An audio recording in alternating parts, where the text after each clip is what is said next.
No hospitals, no antibiotics, no germ theory, no idea that invisible microbes even existed. And yet ancient humans got sick, got injured, got infected, and had to do something about it, because the alternative was simply dying. For hundreds of thousands of years, our ancestors faced wounds, fevers, broken bones, infections, and diseases with none of the tools we now consider basic. And remarkably, they didn't just lie down and accept it. They developed treatments, remedies, and even surgeries. Some surprisingly effective, some completely useless, and some genuinely horrifying. So how did people with no understanding of what actually caused illness manage to treat it at all? The answer reveals a fascinating mix of hard-won practical knowledge, trial and error, and a whole lot of magic. And it starts with the fact that to ancient humans, disease usually wasn't a medical problem at all. The single most important thing to understand is that for most of human history, people did not know what caused disease, and in the absence of that knowledge, they reached for the explanations that made sense to them, the supernatural. Without any concept of germs, viruses, or bacteria, an invisible illness that struck a healthy person seemingly at random demanded an explanation, and the most intuitive ones were spiritual. Disease was often understood as the work of angry spirits, curses, the displeasure of gods, or malevolent magic sent by an enemy. If you can't see the cause, and the cause seems to strike without reason, an unseen supernatural force is a genuinely logical conclusion. This shaped everything about how illness was treated, because if a spirit or a curse caused the disease,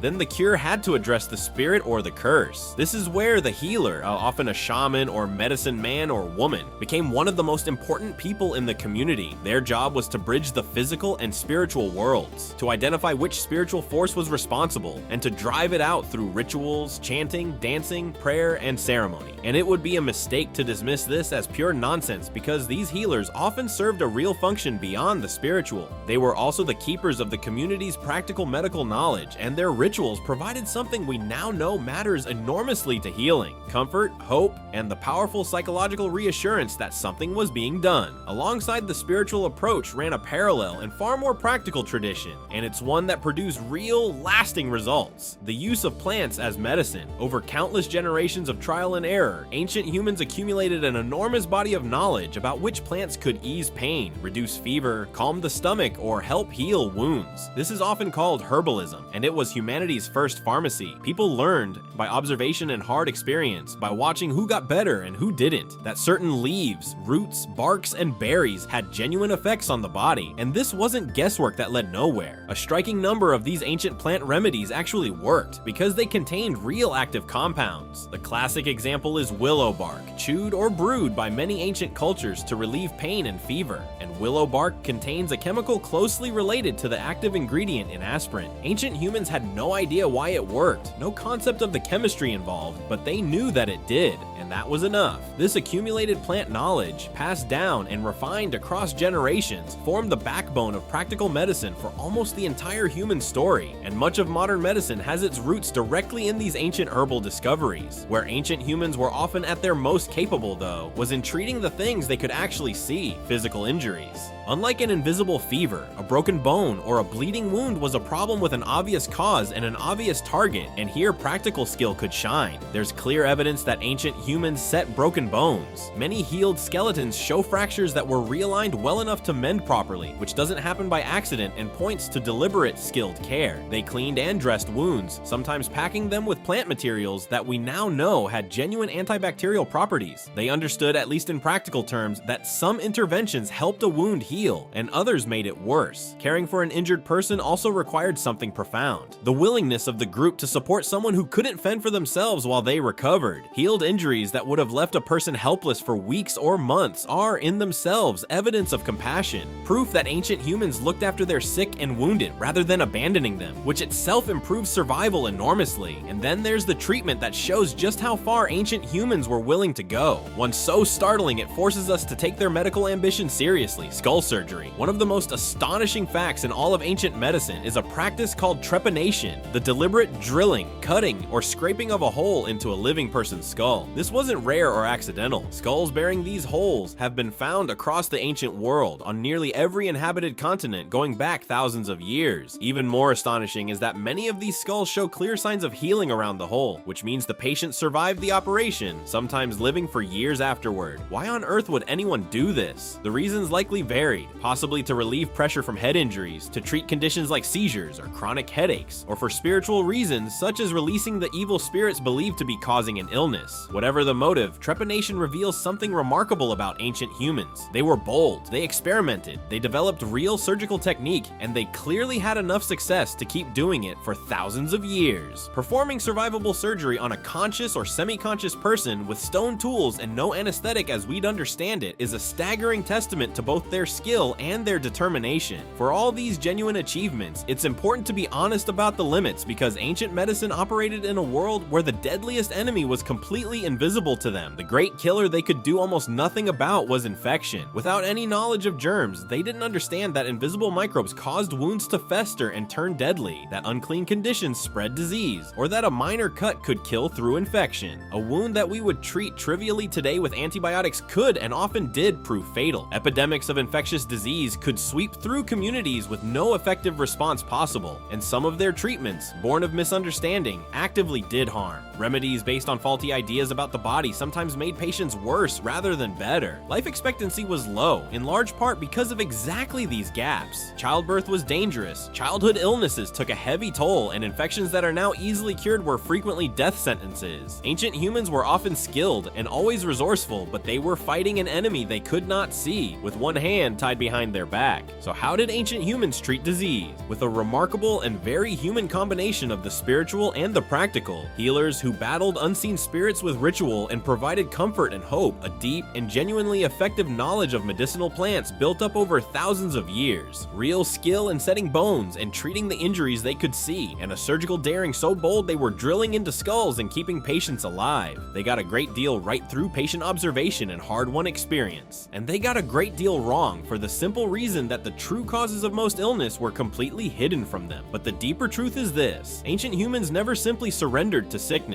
They observed, experimented, cared for one another, and fought back against suffering with every tool their world could offer. And in doing so, they laid the foundation for every remedy, every surgery, and every act of healing that would ever follow. The next time you take a painkiller derived from a plant, or have a wound cleaned, or a broken bone set, you're the inheritor of a struggle against disease that began hundreds of thousands of years ago, waged by people who refused to accept that nothing could be done.